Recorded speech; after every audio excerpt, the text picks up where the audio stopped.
It's kind of like the church that says it doesn't have liturgy, right?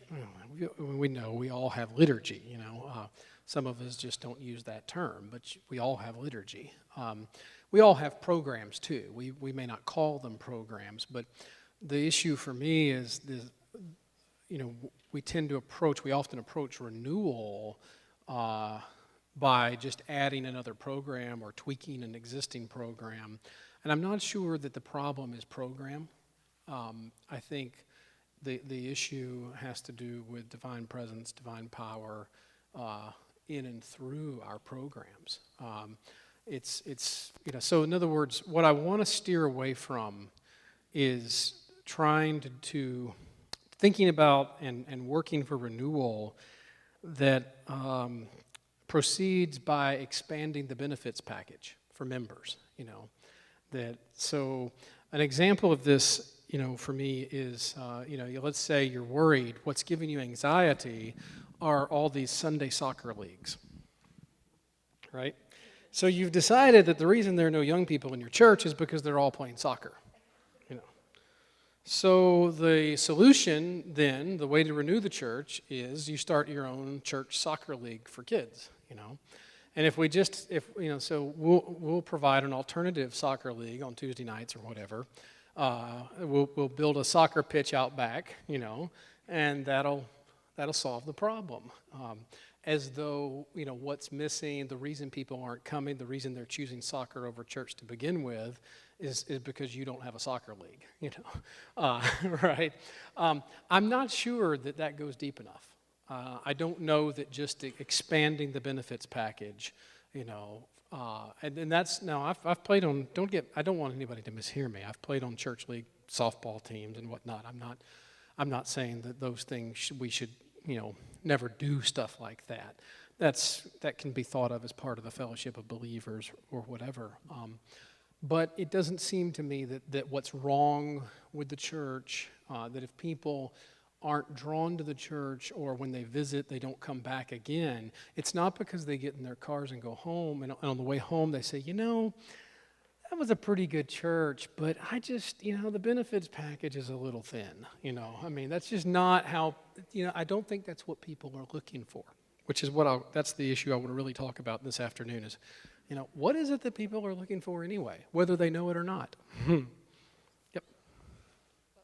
I first came to my church, which is half Presbyterian and half Episcopalian, and I was kind of a donation from the diocese to my church, which for 40 years had very little clergy involvement.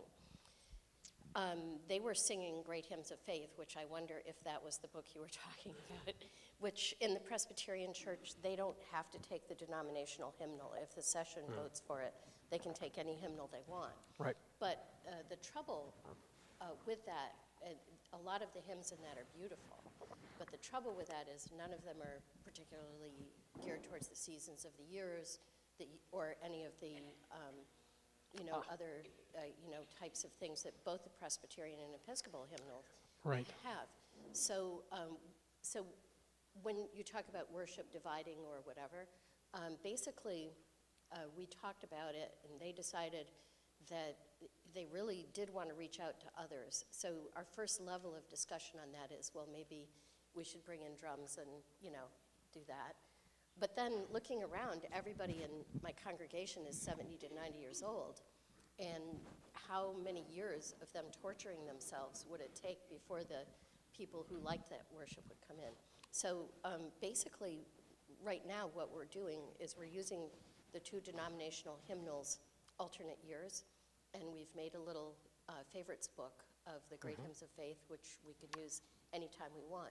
But there were strictures put on me for worship, like we don't want to use two different hymnals. We don't want to sing during the offertory, and you know, cultural things in that church. But I have to say this.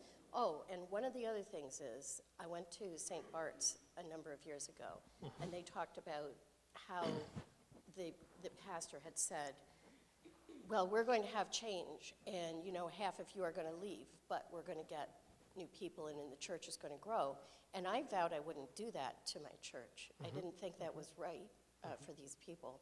So basically, all the way through the journey, worship there has always been very fulfilling, and I think to more than just me, and very, very much together, and we've been open to new things being the old Presbyterian and Episcopal hymnals.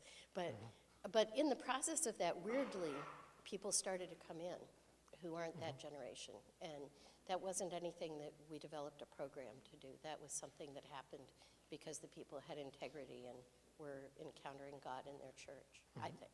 Okay, thank you. Let me transition for just a second, if I can.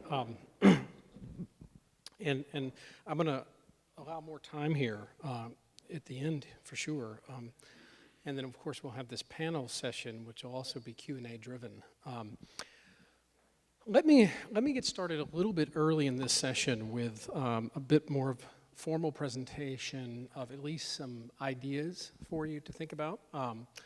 And then we'll circle back around and throw things open again. I think the question that what I suggested at the end of Minding the Good Ground is that the church would do well to wrestle with the question, what is it that the church, that is available in the church?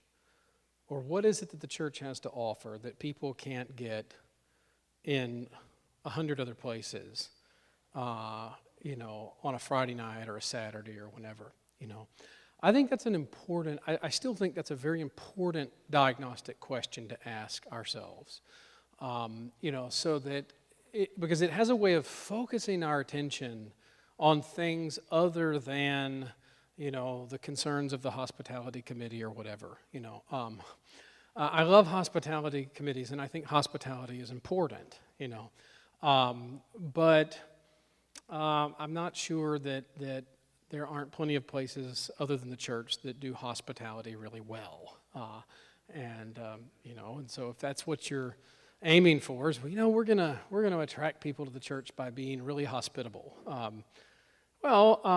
Any good business, any really good business does hospitality well. Restaurants do hospitality well if they want to stay in business, country clubs. There are all kinds of places to get good hospitality. The same thing is true of food. My unholy trinity in the first chapter of the book is cynicism, skepticism, and suspicion. And my unholy trinity in the last is food, fellowship, and fun, And I think, food, fellowship, and fun. The church, we can offer food and fellowship and fun and promote all of that. The reality is I can get all of that in a lot of other places. I also, I criticize, the churches that, for whom, what the church is going to be and what's going to make people want to come is we're going to be the most inclusive community. So it's inclusivity is the silver bullet, right? To stave off decline and get our churches growing again. And I don't necessarily buy that, because I can imagine other places that are radically inclusive and a lot more fun. Like what, right? Just a personal moment here. I'm probably a bit of an idol worshiper. Every September through really late August through December, I struggle with idol worship. I begin worshiping at the altar, the high altar of college football. I grew up a rabid Georgia Bulldog fan, so there, I do believe there's the SEC and everybody else,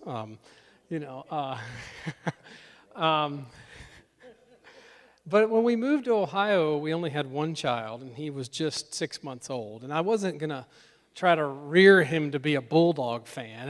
I just couldn't do that. It wasn't his fault that we were rearing him in Ohio, So we decided that since the Buckeyes were in the Big Ten, we could adopt them, because unless they meet in the national championship game, I never have to worry about who we're going to cheer for, Bulldogs or Buckeyes, right? We can have a Big Ten team, It's a certain version of slumming, the Big Ten, but I went there.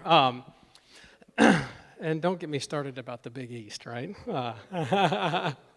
So when we moved to Ohio, we adopted the Buckeyes, and we've initiated our son especially into the liturgical practices associated with college football. And his room is now, at 7 years old, a shrine to all things Ohio State.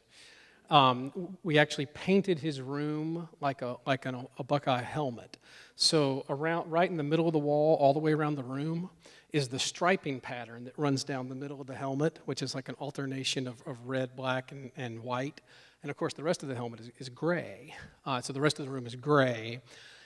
And, and I was an idiot for agreeing to do this because there's like 7 stripes in that one that goes down, That took me a month, right? I mean, 'cause you have to tape off each one of those little stripes and do it all the way around the room, But he wanted the Buckeye helmet as his. It was like he's living inside a Buckeye helmet. If I want inclusivity, I just go to Columbus on any given Saturday in the fall. And, we're happy to have Muslims and Buddhists and Christians and gay and straight and every other person in the world is welcome there as long as you got on the right colors, right? I mean, it doesn't matter what your politics are, what your ethics is, what your, who your God is, right? And we'll even tolerate you. In fact, we'll sort of be inclusive of really anybody, even if you have other teams that you like. You're welcome here. As long as it's not Michigan, that's right. You don't want to know what's on the T-shirts that they sell outside the stadium about Michigan, I can't speak that way in polite company, So, if inclusivity is the deal, I mean, in that case, let's just pack our bags and go to Vegas, Because anything goes in Vegas, right? I mean, Vegas is the most inclusive town in America, in the world maybe, right? So I don't buy that, well, we just need to be more inclusive and that's all that people really want is inclusivity. I'm not sure about that. I actually operate with this old notion that I steal from Augustine.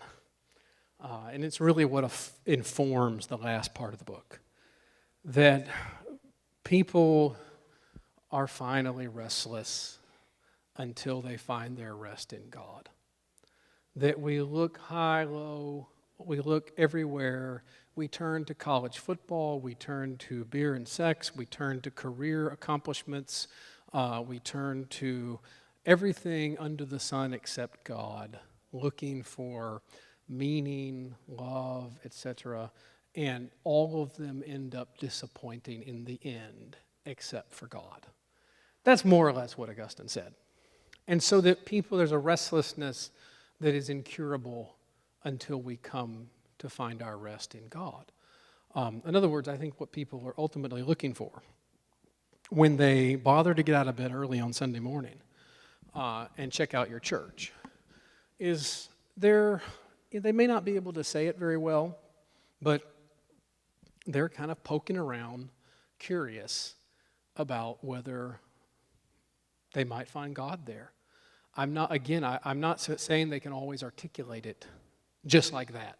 But at the end of the day, I don't think they wake up on Sunday morning and say, what I'd really, really like today is a cream-filled donut, And, I know Dunkin' Donuts has some good ones, but, I hear that Phil's church down the street has, donuts every Sunday. So, let's save $1 because they're free and let's go to church and get donuts. I mean, I don't think this is not why they show up to church. Not why they check out your churches. Yep. I'm picking on the donuts. Eat all the donuts you want. One caveat to that is that amongst Christians, they choose a church based on the donuts. Yeah, Not that's true. those who Yeah. don't have a Christian faith or churches that don't have the Spirit of God. But amongst Christians, they might choose, and that's the masking of it, because therefore a lot of times the churches that seem to be growing, they're not growing the kingdom, but they're getting more Christians, are attracting people because they have better donuts. And, you That's know, right. that's a reality check for why that does become an issue. There's a competition within the kingdom, not necessarily right, but it's there, and we need to acknowledge that. Oh, I absolutely acknowledge this point. Yeah, that we end up just sort of drawing members away from other churches, you know, by expanding our benefits package and then congratulating ourselves for how great we're doing in ministry, when really, you know, we haven't brought anybody new into the kingdom of God. But I'm really focused, at least at this stage, on people who aren't Christians or people who are, in other words, what I'm assuming really in this book, and I say as much in the third chapter or fourth chapter, the conclusion chapters, that I do think that secularism is real. I think that we live in a bit of a post-Christian world in the West, in America, in Western Europe, and so the question is, in that setting, when people do bother to dabble around in religion, what are they looking for, and why are they dabbling around? Is it just that, you know, they need some new friends, you know? And I don't know that I'm ready to buy that. That if I you know, don't have enough friends, I'm going to get up early on Sunday and go look for them at church. I'm not sure that. For one thing, if you Google, first of all, what's mistaken about that is that assumes that the non-Christian world out there, right, thinks that we're friendly. That they would ever think to turn to the church as a place to go find new friends. So if you were to do a little Google experiment and start typing in the question in a Google box, type these words, not you don't have to do it right now, but why are Christians? And you know how Google will then bring up for you the things most frequently searched that follow after that? Do you know what the first one will be if you type in why are Christians? Just those three words. So mean. The most frequently Googled question about, you know, that starts why are Christians is why are Christians so mean? Or at least that was true a few months ago, the last time I checked. Who knows? Maybe it's changed. But there is this, I think there's a perception that Christians are not especially friendly. So I don't know that I buy that people get up on Sunday who don't normally go to church, right? And just say, you know, I really could use some new friends today. I think I'll go to Howard's church and see if I can find some, you know? I don't think that's how it works, you know? It's still true. Okay, I got confirmation. See, I promise I'm not making this stuff up, you know? That's true. Why are Christians so mean? Let me sort of keep teasing this. I actually think that when people begin exploring religion, so I really do have in mind people who are not deeply immersed in a form of religion already, you know, which I think is increasingly a majority of people in the West. Why do they dabble around with and turn to religion if they do? What are they looking for? And I just don't buy that they're looking for food, fellowship, and fun. Because I think they can get that in spades on Friday night and Saturday night and sleep in on Sunday, you know, and not have to get up early. You know, I don't, plus I just don't think it would occur to them to turn to churches for any of those things. You know, I'm hungry. Oh, I'll go to church, you know. I'm lonely. Oh, I'll go to church, you know. I'm bored. I'll go to church for fun. I don't think that's how it works. I think there's a deep, kind of primal, if you will, sort of drawing toward the question of whether there is a God to be known. You know, I think that people are curious about that. And by the way, I've got a dozen recent, pretty sophisticated studies to back that up. People are increasingly asking about God. They're curious about God. So we can, they may be kind of soft atheists or, something like that, or they're just sort of, they're not deeply committed, but they are increasingly curious. Now, let me give you a bit of anecdotal evidence for that, and then I'm going to come around to the sacramental life of the church and holiness. One bit of anecdotal evidence for this is just Hollywood, If you don't think that people are increasingly curious about God, then you need to ask yourself, why in the world is Hollywood spending so much money making movies about the supernatural?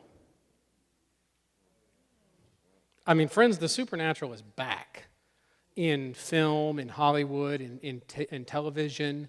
It's there in a way that it wasn't in, say, most of the 80s, early to mid-90s. It's back. Look, every 2 months, there's a new movie about the demonic. What's going on with that? Why so much interest in the demonic? It's everywhere. That's just a questioning that goes something like this. What else is there? Is reality only what I can see, hear, taste, touch, etc.? Or is there more to it? Are there supernatural forces, spirits? Are there gods? I think this is what people are asking, right? So the question is, when they show up to our churches, will it be clear to them that we don't just simply believe in God the Father, Maker, right? But that, when we come together in worship, we take ourselves to be coming into and experiencing the presence of the living God. That's a sacramental point. All right. Now, let me spin this a little, if I can, around the sacramental life of the church and holiness.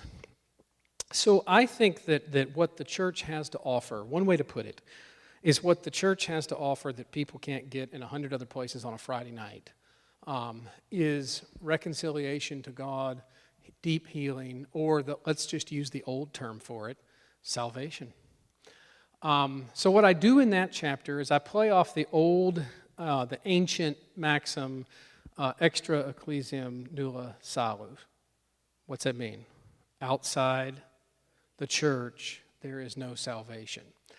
Now, for those of us who are sort of postmodern and pluralist in our sensibilities, that sounds kind of, so you don't think people can be saved through some other form of religion or what? I actually want to hold off on that. And I try to convert it into a positive statement. So that's a negative formulation, right? Outside the church, there's no... I simply, for now, because the question of religious pluralism is a very complicated terrain. Right? There's a vast literature on that, and we just don't have time this afternoon to do that. For now, I simply want to convert it into a positive affirmation. What is here inside the church?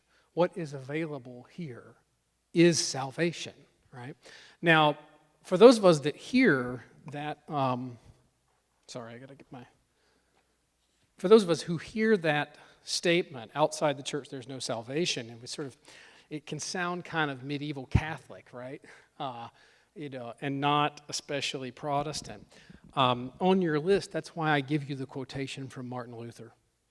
You see that on the back of your, or it should be in your program, I guess. He who would find Christ must first find the church. Now, there's a different vision of Protestantism, right? We didn't know that you had to come through the church to find Jesus, right? We sort of have a notion that what it means to be Protestant is that the church doesn't mediate salvation the way it does in Catholicism. The problem is we haven't read our Luther. How should we know where Christ and his faith were if we did not know where his believers are? He who would know anything of Christ must not trust himself nor build a bridge to heaven by his own reason, but he must go to the church, attend and ask her. Now the church is not wood and stone, it's a company of believing people. One must hold to them and see how they believe, live and teach. They surely have Christ in their midst. For outside the Christian church, there is no truth, no Christ, no salvation. He's got decent Protestant credentials. So I can do the same thing in Calvin. Calvin says that he who would have God as a father must first have the church as a mother. This is the Luther and Calvin that we don't know about, And so there's this, but what's being affirmed here is that the church, what is available in the church is salvation.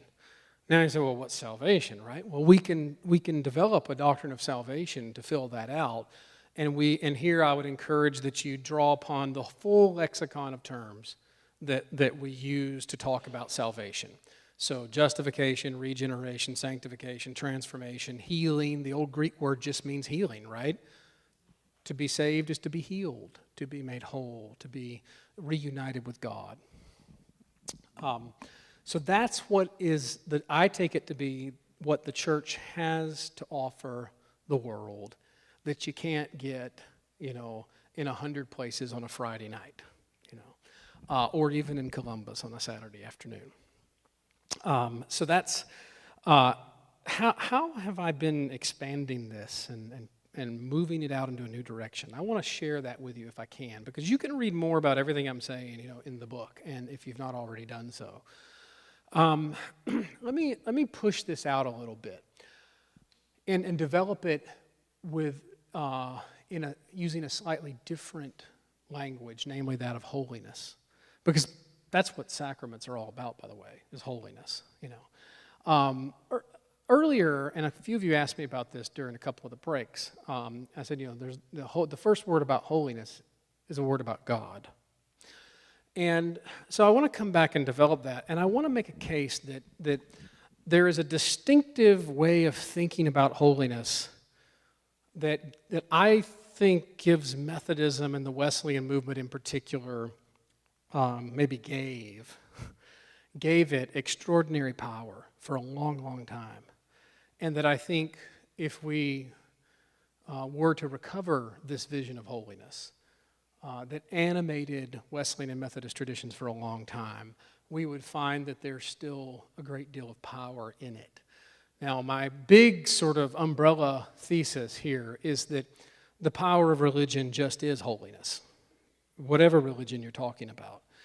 It is the conviction that the presence and power of God is made manifest in our midst. That's what gives Islam its power. That's what gives Christianity its power. In other words, you hear when I say that, I'm talking about this, a minute ago I was describing as this question that people have, right? Is there a God to be encountered in this world, in this godless world? That's sort of the deep question that drives people to take an interest in religion. Now, let me work on this a little bit with you. My reading of the Wesleyan Methodist tradition as a whole, in all of its forms.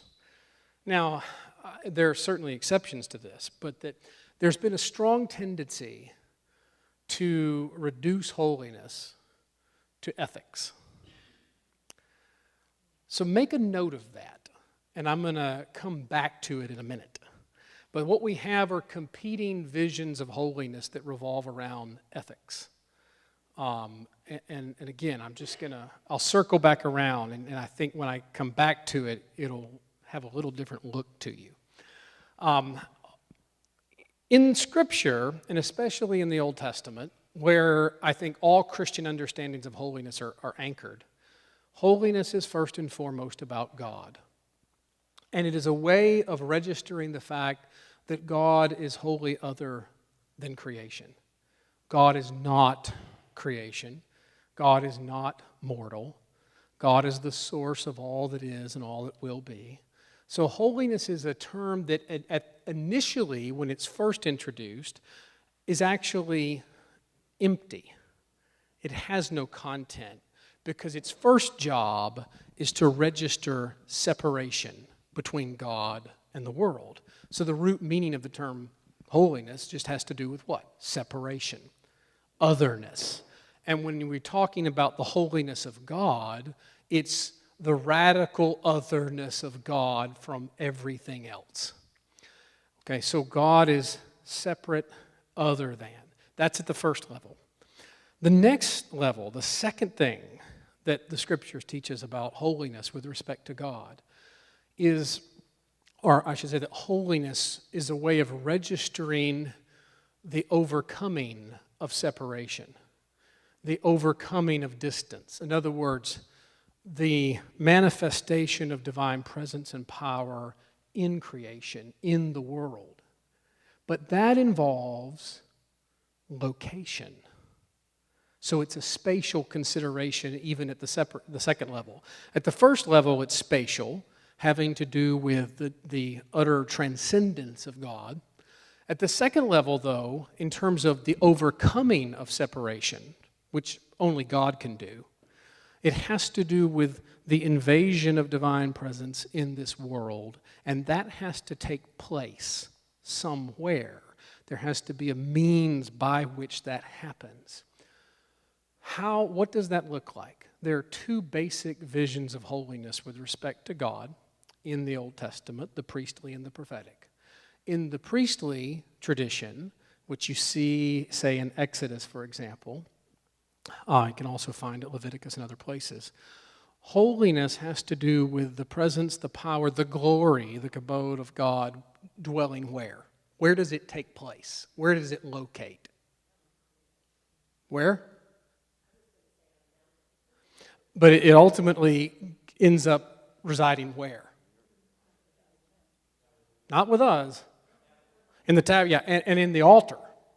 Okay, and then what you have to have is a priesthood, hence priestly vision of holiness, that has to be pure and go through purification rituals to be able to touch it. The people come up to the threshold, but don't cross over, and the job of the priest is to mediate holiness to the people, right? They don't handle it directly, okay? And then there's an ethical vision that comes alongside that by way of divine revelation. And this is what you get in the Holiness Code, for example.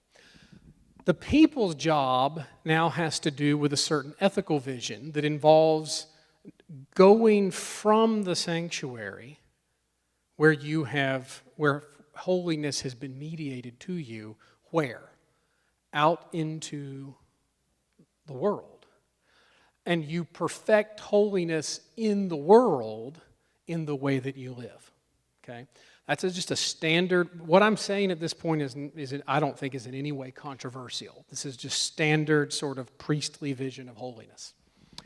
The prophetic notion is different. Holiness doesn't locate in the altar. The presence and power of God, the glory of God is not located permanently, if you will, in the altar and then mediated to the people by the priests, but rather it comes in the form of the divine word, the debar of God. And where does it come? It is spoken, the word comes and is spoken in and through prophetic or charismatic figures. This is the prophetic tradition. And when that happens, it actually ends up being lodged where? In the people. And you see this in Deuteronomy. And once again, it is accompanied by ethics. Revelation and ethics, except this time, the ethics doesn't drive the people out into the world, but it's a protectionist ethics. Holiness now resides in the people, and the ethics is designed to keep impurity at bay. This is why you get the prohibitions against marrying someone, from another faith or another tribe or whatever, right? You know what I'm talking about? Because you got to maintain the purity of what is now a holy people. Okay. But the whole game, of course, I don't mean game, and I'm not trivializing. I'm saying the whole point of all of it is contact with God. Where does that happen? How is it mediated to people? And then what are the consequences and implications for how we live? And there are two different ways of construing that, broadly speaking, in the Old Testament. But holiness has to do above all with God and with the overcoming of the separation that inheres ontologically between God and creation, so that God's presence and power is manifest among us,